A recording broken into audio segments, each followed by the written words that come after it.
Bonjour à toutes et à tous, j'espère que vous allez bien. Ici l'Oracle. Dans cette vidéo, je vais tout simplement répondre à une série de questions. Je pense que ça pourra aider la grosse majorité. Donc si vous êtes prêts, on y va.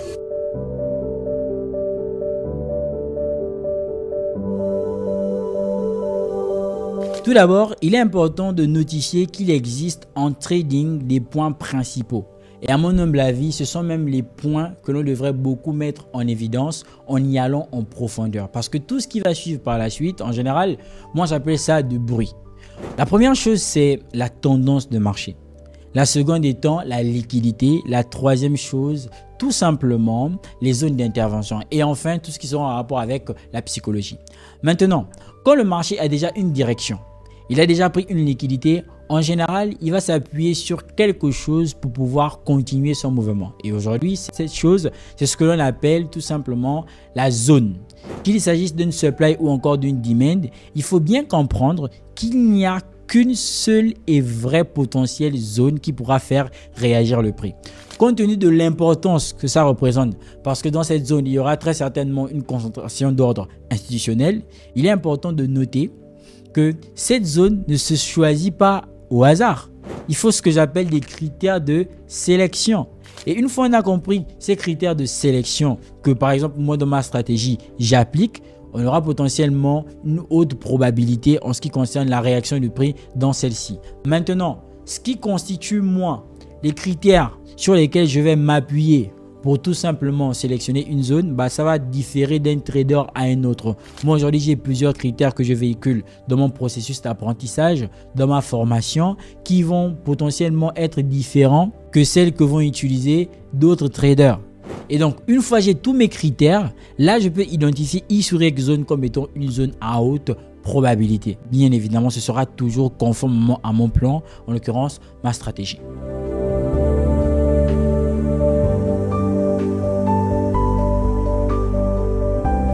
Bien évidemment, on a dit en entrée, en tout cas en ce qui concerne la réponse de la question précédente, que la première chose dans les différents points principaux à considérer dans le trading étant la structure de marché. Il faut bien comprendre qu'on peut identifier une bonne liquidité, avoir même une bonne zone d'intervention, mais si tout ceci n'est pas mixé à la structure de marché, on peut éventuellement aller dans ce que j'appelle la contre-tendance. Donc il est important ici d'avoir des repères en ce qui concerne l'identification de la tendance, en l'occurrence du biais directionnel. Et il est important de comprendre que plus les unités de temps sont importantes, plus fort est le biais directionnel. Autrement dit, la HTF va toujours l'emporter sur la LTF, bien que la LTF permet de comprendre, et c'est ce qui va faire naître en effet les confirmations, ce que pourra faire la HTF. Et on dira même qu'il n'y a rien qui se fasse en HTF n'ayant été fait en LTF. Donc moi aujourd'hui, quand je vais déterminer mon biais directionnel, je vais éventuellement commencer par les unités de temps plus élevées. Dans ce sens-là, je vais d'abord aller sur du 3 mois, ensuite du monthly, du weekly, du daily, du H4, du H1 en descendant du M15, du M5 et du M1. Vous avez vu, c'est du top-down analysis. Je quitte de la grande unité de temps pour la petite unité de temps en sélectionnant effectivement les liquidités et aussi les zones d'intervention importantes pour permettre au prix de réagir quelque part.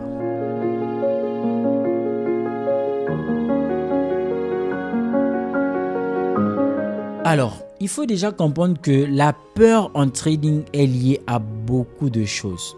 Quand on dit la peur, on a souvent tendance à parler d'une seule peur en la généralisant. Non, il y a plusieurs types de peur en trading. Il y a la peur de laisser courir ses positions. Il y a la peur de rentrer même en position. Et il y a encore bien d'autres types de peurs. Mais les peurs les plus connues sont en général celles de laisser courir des positions, mais aussi celles de ne même pas rentrer en position. Comme les peurs sont diverses et liées à plusieurs facteurs, dans un premier temps, il est d'abord important d'identifier vous, quelle est votre peur, et aussi est-ce que c'est la peur de perdre de l'argent, c'est important. Mais en général, la peur de rentrer en position dénote du fait que l'on n'est pas nécessairement confiance à notre stratégie. Et la confiance, vraiment, c'est important. Car on peut faire une très bonne analyse, mais après, ayant peur de rentrer en position, ça sous-entend qu'on n'a pas beaucoup confiance en notre stratégie. Généralement, les astuces qui sont données, enfin l'astuce la plus populaire donnée, c'est le backtesting. Parce que plus on backteste, on se rend compte que, ok, voici quels pourraient être mes setups à haute ou encore à faible probabilité. Donc vraiment, sur la question de la peur, ce que je dirais d'abord dans un premier temps, c'est d'identifier quel type de peur il s'agit, comprendre nos émotions et par-dessus tout avoir une confiance importante à notre système de trading. Ça fait que si vous connaissez pertinemment quelles sont les forces et les faiblesses de votre stratégie, vous allez pouvoir déterminer un risque, donc tout ce qui va faire appel au money management et aussi au trade management. Après, vous allez maintenant avoir la possibilité avec la confiance de décider de rentrer en position oui ou non en fonction du respect de votre stratégie. Donc la peur, c'est tellement vaste, mais une fois de plus, pour répondre de façon précise et concise, identifiez quelle est votre peur, ensuite essayez de trouver une solution si ça dénote du technique ou encore si ça dénote tout simplement de l'émotionnel. Si c'est du technique, peut-être que vous n'êtes pas encore à l'aise avec votre stratégie, d'où une astuce beaucoup partagée, le backtesting. Si c'est émotionnel, regardez dans votre situation de façon générale.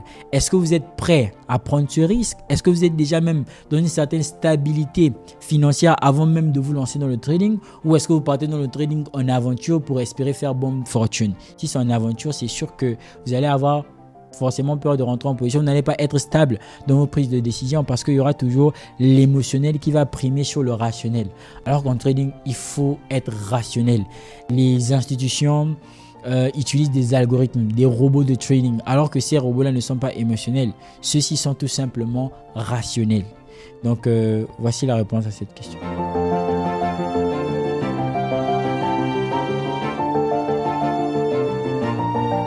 Déjà, il faut même réussir à créer un système qui limite au maximum les pertes. Vous savez, plus vous rentrez en position, plus vous vous exposez. Moins vous rentrez, ça ne sous-entend pas que vous ne vous exposez pas forcément, mais vous êtes contraint d'avoir ce que j'appelle la sélection des trades qualitatifs. Moi, je ne rentre pas beaucoup en position. Je trade absolument pas beaucoup. Par contre, je prends beaucoup plus de temps comme un sniper à préparer le terrain, à mieux étudier la cible, n'est-ce pas? Et à partir de là, maintenant, je pourrais me décider. Et je sais que la décision que je prendrai, même si ça finit par un stop loss, c'est tout simplement une décision qui a été mûrie, beaucoup réfléchie, très rationnelle. Et donc, à partir de là, maintenant, ça ne sous-entend pas nécessairement une fois de plus que nous sommes exemptés, nous qui attendons beaucoup des stop loss. La meilleure des choses à faire, c'est d'abord déterminer au préalable le risque. Si sur une opportunité où vous êtes censé perdre 100 $, vous êtes en train de perdre 500 $ ou 1000 $, il y a un problème. Il y a une bataille psychologique qui se passe quelque part. Donc pour mieux déjà encaisser le stop loss, c'est de comprendre que est-ce que ma stratégie marche? Oui ou non. Est-ce que ma stratégie m'a permis de faire certaines statistiques? Oui. Si j'ai pris un stop loss, est-ce que ça veut dire qu'elle ne marche plus? Non, elle marche naturellement. Maintenant, ce qui va agir sur la psychologie, c'est combien ai-je perdu et combien étais-je censé perdre. Donc, si on a bien déterminé son risque, on aura plus une certaine tranquillité à encaisser un stop loss, surtout si on sait que notre stratégie marche. Donc, en général, moi, quand je prends un stop loss, écoutez, moi, j'arrête tout. Je vais respirer, je reviens après.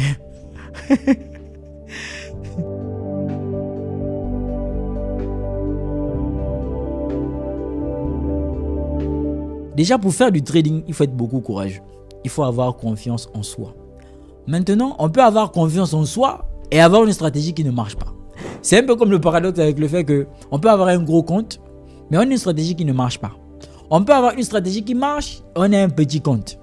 Franchement, moi, je me rends compte au fur et à mesure que j'évolue et de par toutes les performances que j'ai pu faire en trading, transformer un compte de 500 $ en 30 000, de 1400 $ à 600 000, je me rends compte que au final, c'est une question de connaissance. La confiance qu'on aura en notre stratégie, c'est reconnaître ce qu'elle est capable, oui ou non, de faire. Alors donc, aujourd'hui, quand je regarde bien le tout, comme étant lié à la connaissance, en général, si j'aurais peur ou bien si je ne serais pas confiant vis-à-vis de quelque chose, ce ne serait pas nécessairement en ma stratégie, mais peut-être en moi-même, conformément à la situation dans laquelle je suis. Je sais par exemple que si je ne suis pas à l'aise psychologiquement parce qu'il y a quelque chose qui me préoccupe, il y a de fortes chances que je puisse dériver sur le marché. Mais je ne vais par contre pas accuser ma stratégie. Parce que quand tu as une stratégie qui est capable de t'emmener de 500 $ à 30 000 $, et je ne dis pas par hasard ou par chance, mais de façon répétitive autant de fois qu'elle est respectée, tu comprends que le problème, ce n'est pas la stratégie. Par contre, quand tu as 500 $ en respectant cette stratégie qui a toujours fait ses preuves et qu'au final tu crames, c'est vrai, le marché est roi, mais tu comprends de par comment est-ce que tu as cramé que le problème ne venait pas nécessairement de la stratégie, mais de toi-même. Et en général, le problème vient toujours de nous. Et c'est ce que j'appelle l'émotion. Une fois de plus, un trade où tu es censé perdre 100 $ et qu'au final tu en perds 500, c'est qu'il y a un problème.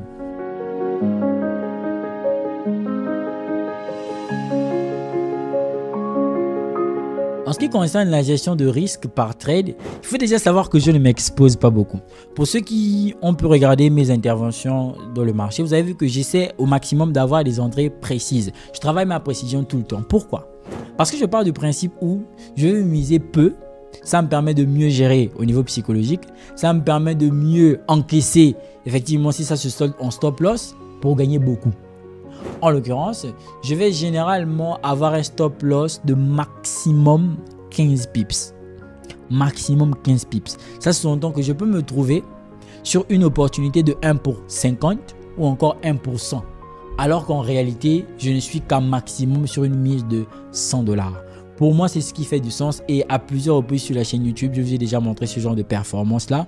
Donc, en termes de risque, vraiment, ma philosophie, c'est miser peu pour gagner beaucoup. Donc, être sélectif sur les trades, être très patient, comme un sniper pour faire mouche au moment opportun.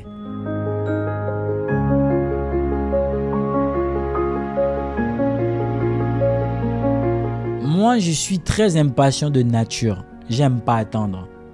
Par contre, en trading, je travaille ce côté d'impatience. Donc, je rate peu de trades par impatience. Et quand je prends le stop loss malgré l'attente, je me rends compte qu'il y a une mauvaise lecture quelque part. Et s'il y a une mauvaise lecture, il est important de se rétroviser. Il ne faut pas continuer à appuyer sur buy, buy, buy, buy alors que c'est en train de vendre. Ouais, ça va monter alors que c'est en train de vendre. Non, je me calme. J'accepte déjà le stop loss en question parce qu'une position est égale à une mise. Et donc, si ça se solde dans le stop loss, c'est aussi égal à une perte. Donc, ça ne sert à rien d'aller contre le marché. Au final, on crame le compte. C'est ce que je disais sur l'aspect émotionnel. Donc, je me retrouve, je me demande que, mais attends, pourquoi est-ce que ici j'ai pris le stop loss alors que j'avais tout millimétré? Donc, à coup sûr, le marché va forcément me donner une autre opportunité. Donc, je prends le stop loss, je l'encaisse, je reste patient. Et à coup sûr, forcément, il y aura une autre opportunité. Dans les heures, dans les jours, dans les semaines qui suivent, forcément, les opportunités se créent. Autant il y a des impulsions, autant il y a des corrections. Et par la même occasion, il y aura toujours d'opportunités.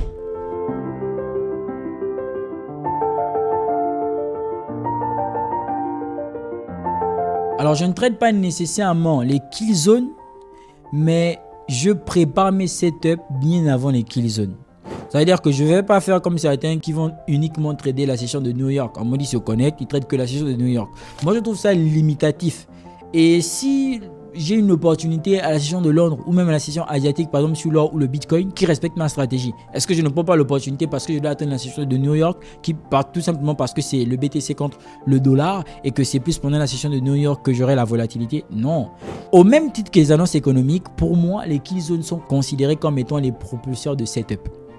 Donc ça fait que moi je vais faire mes analyses bien avant. Je vais m'arranger à constamment avoir un œil sur mon graphique, comprendre les différents niveaux où j'aurais tendance à rentrer en position. Oui, parce que pour miser peu, il faut être très précis. Et pour être très précis, il faut avoir une certaine étude approfondie du graphique.